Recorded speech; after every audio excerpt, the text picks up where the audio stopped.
Now, if you look over the side right now, we've just come off of the hump, off of that bar. There's still absolutely no grass. The Indian River Lagoon stretches out like a sun-drenched snake for more than 150 miles, covering 40% of Florida's east coast. Yeah, he just popped his nose up. Oh, is that him? Yeah, right there.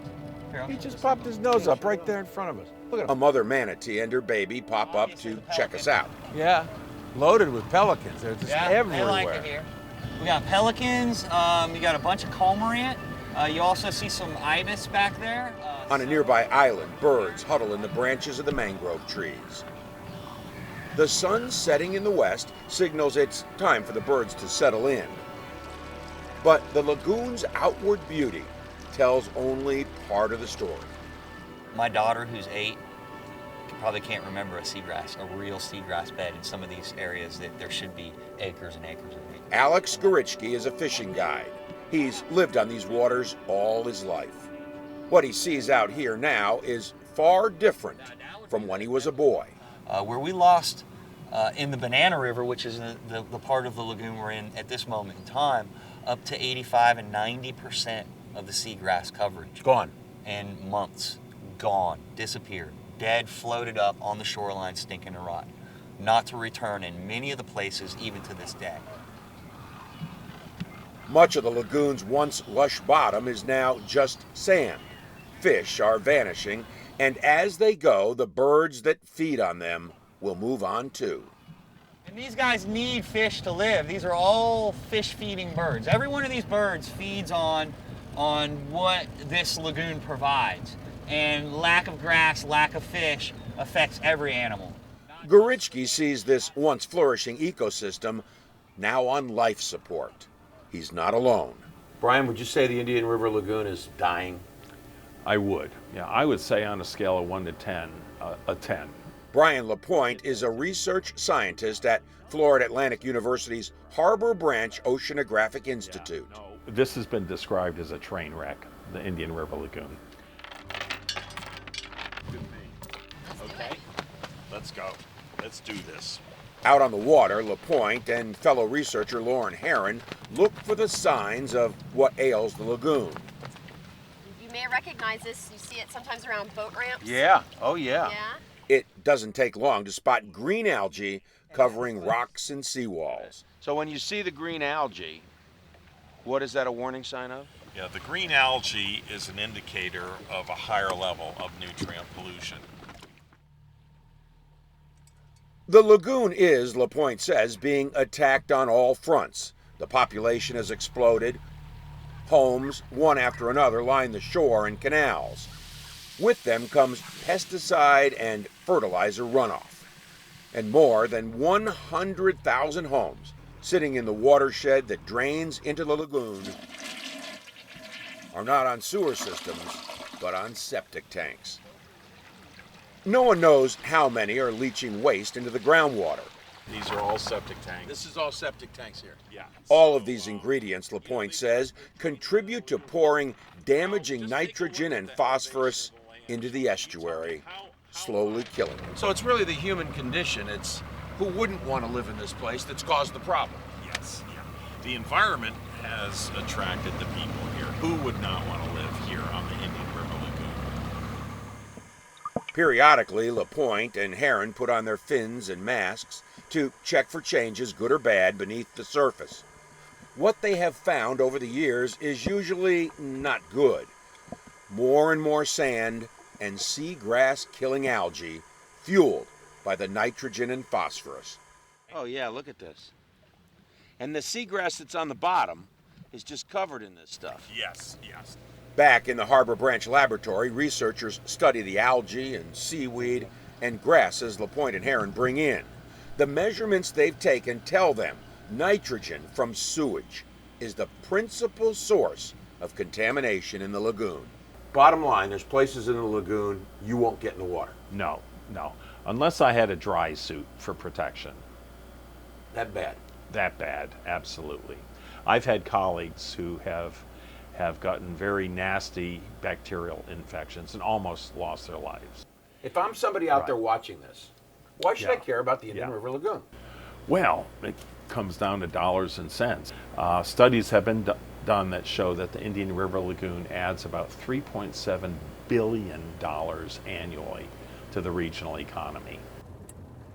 Benefiting people like our fishing guide Alex Gorichki. Let's see. He slowly guides his boat through the shallows. The water is only a foot deep in places. He points out a domed structure just beyond the bank. What we got here is one of the several sewage treatment plants. This right here, this culvert on the back side of this boom, is actually drains their property. So if they have a spill or something of that nature, this is where it's going to come out, and that's where it's going to go into this beautiful lagoon. And we're suffering the consequences of this lack of forethought. These days, Gorichki fishes less and less in the lagoon and more in the ocean. At least out there, he says, he can catch fish and make a living. This is the Georgia Aquarium in Atlanta. It is the largest aquarium in the Western Hemisphere. Not only is it a terrific place to visit, the scientists here are doing cutting-edge research on the dolphin in the Indian River Lagoon. It impacts these guys and actually causes tumors in the mouth. This is a section of epidermis that's highly inflamed. Why don't you take a look? Okay. You can see the pink cells, those are the cells of the epidermis, and all those black. Greg Bossert is the aquarium's chief veterinarian. He's been studying marine mammals for decades. The black dots on the skin tissue samples taken from the dolphin in the lagoon are white blood cells fighting infection. A warning. The dolphin, too, are sick. And they are, Bossert believes, like the canary in the mine, a warning. What we're doing is using the dolphin as a sentinel, as an indicator species for what's happening in our oceans and how potentially that can impact us. Over the past decade, Bossert and a team of scientists have studied 350 of the 1,000 dolphin living in the lagoon, making the Indian River dolphin the most studied dolphin in the world. The team uses nets to encircle the animals. Volunteers wade through chest-deep water, slowly closing the circle. Every move must be precisely orchestrated. When it's caught, the dolphin is raised to the boat in a stretcher and given a complete physical. Blood, urine, fecal, and tissue samples are taken. Then it's tagged and released. Bossert says the findings are frightening. Well, the point is that mercury that we've documented in these dolphins is some of the highest ever reported on this planet. Called mercury intoxication. It's compromising their kidneys, liver, and reproductive system. The dolphin are likely getting the mercury from the fish they eat, and in turn, people living along the lagoon who eat a lot of fish also have elevated levels of mercury, which falls from the atmosphere after it's emitted from coal-fired power plants across the planet. And that's just the tip of the iceberg. 25% of the dolphin are resistant to antibiotics. They have fungal diseases and suppressed immune systems. The scientists have even documented the West Nile virus in some animals.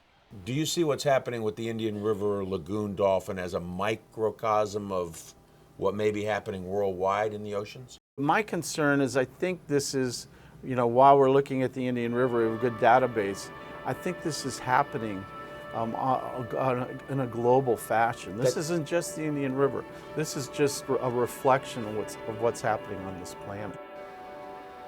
Right now, scientists have more questions than answers. Are the dolphins sick because the lagoon is sick? What has brought the lagoon to its state of near collapse? Is it one thing or many? Once you know what's wrong, then and only then can you answer the most important question. Can the lagoon be made whole again? There is a big fear, though, that it might not come back. There might not be a better lagoon anymore.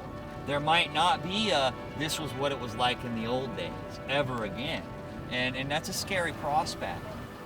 As the birds fly off from the mangrove island, you wonder, will they be back?